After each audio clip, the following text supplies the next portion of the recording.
पार्षद शैलू कुशवाहा की हत्या के बाद 2 महीने तक न्याय नहीं मिलने से नाराज परिजनों ने कलेक्ट्रेट पर धरना दिया। मुरार कंटोनमेंट एरिया के भाजपा पार्षद शैलू कुशवाहा की हत्या के 2 महीने बाद भी न्याय नहीं मिल सका। इसी को लेकर मृतक के परिजन व कुशवाहा समाज में आक्रोश व्याप्त है।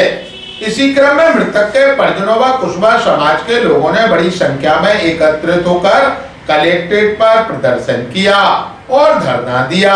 उनका कहना है कि शैलू कुशवाहा भाजपा के पार्षद थे, उसके बाद भी राजनीतिक संरक्षण के चलते कुछ आरोपियों की गिरफ्तारी नहीं हो सकी। उन्होंने यह भी कहा है कि आरोपियों के ऊपर भाजपा के वरिष्ठ नेताओं का हाथ है, इसलिए प्रशासन कोई भी कार्रवाई करने से डर रहा। अन्य मामलों में आरोपियों के घर तोड़े गए हैं, लेकिन इस मामले में अभी तक कोई कार्रवाई नहीं की गई। वहीं मृतक की पत्नी को आर्थिक सहायता, सरकारी नौकरी भी नहीं दी गई। लेकिन जिस दिन पार्षद की हत्या हुई थी, उस दिन चक्का जाम के समय एडीएम ने आश्वासन दिया था कि उचित कार्रवाई और आर्थिक सहायता भी दी जाएगी।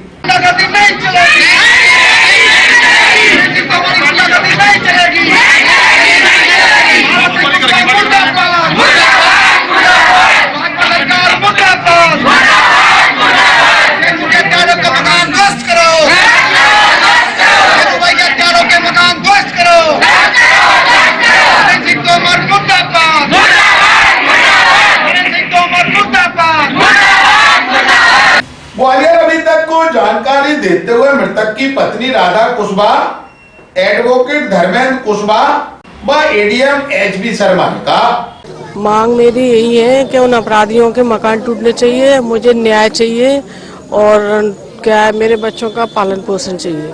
आश्वासन दिया था कि हम आपकी मांगे पूरी करेंगे, आपको पूरी सहायता करेंगे, सब कुछ करेंगे, लेकिन कुछ नहीं दिया। सब लोग आए, आके चले गए और सबने लिख के भी दिया था कि हमको साइन करके दिए थे कि हम तुम्हारी ये सारी मांगे पूरी करेंगे। उसमें से अभी कुछ भी नहीं हुआ, 2 महीने बीत गए। अब क्या चाहते हैं? हम तो बस यही चाहते हैं कि हमें न्याय चाहिए। देखिए, अभी 2 महीने पूर्व पार्षद शैलू कुशवाहा की हत्या हुई थी। उसके विरोध में हम लोगों ने जिस दिन घटना हुई थी उसी दिन हमने बारादरी चौराहे पर धरना दिया था और सुबह से शाम तक दिया था। प्रशासन ने आश्वासन दिया था कि जो तुम्हारी मांगे हैं, इस बहन को न्याय दिलाने के लिए 1 करोड़ की मांग की, 1 करोड़ की जो हमने मांग की थी, उनको माना था कि प्रशासन को हम मानेंगे। वो एक आरोपी अभी तक गिरफ्तार नहीं हुआ। जहां तक कि जब मध्य प्रदेश में जहां घटना हो रही है, आरोपियों घरों पर बुलडोजर चलाए जा रहे हैं, लेकिन आज दिनांक तक 2 माह हो चुके, अभी तक ना बुलडोजर नहीं चलाया गया। तो कहीं ना कहीं ये जातिवादी बसता है। मैं पूरी तरह आरोप लगाता हूं कि जो कलेक्टर है कौशल, पूरी तरह से जातिवादी लोग हैं, क्योंकि वो भी एक समण जाति के है, आरोपी समण जाति के है। और अभी हाल ही में परमार के जो बेटे का हत्या हुई थी, उसमें आरोपी पिछड़े वर्ग के लोग थे, तो उनके घरों पे बुलडोजर चला दिया गया।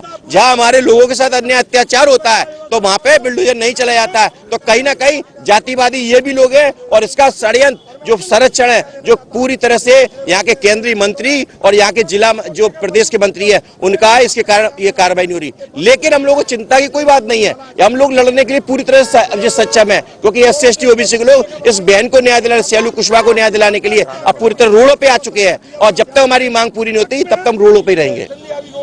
देखिए, ये परंपरा जो है गलत है। नियम निर्देश है, मानना सबके लिए जरूरी है।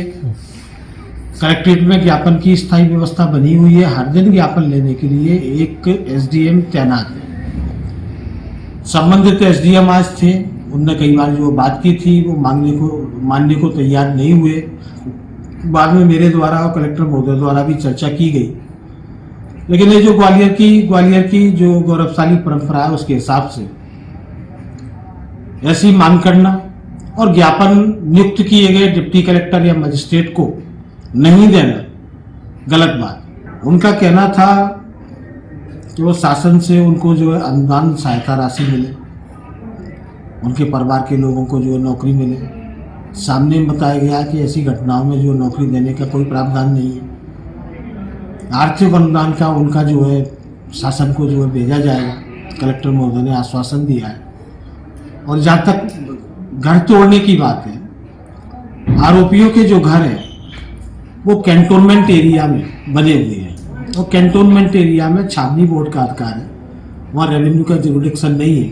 फिर भी छावनी बोर्ड के सीईओ को बुलाकर इस संबंध में उनसे बात की जाएगी कि उनके मकान अवैध है या नहीं है। यदि अवैध होंगे तो छावनी बोर्ड से तोड़ने को कहा जाएगा और मकान अवैध नहीं है तो जो नियमानुसार कार्रवाई है वो छावनी बोर्ड करे।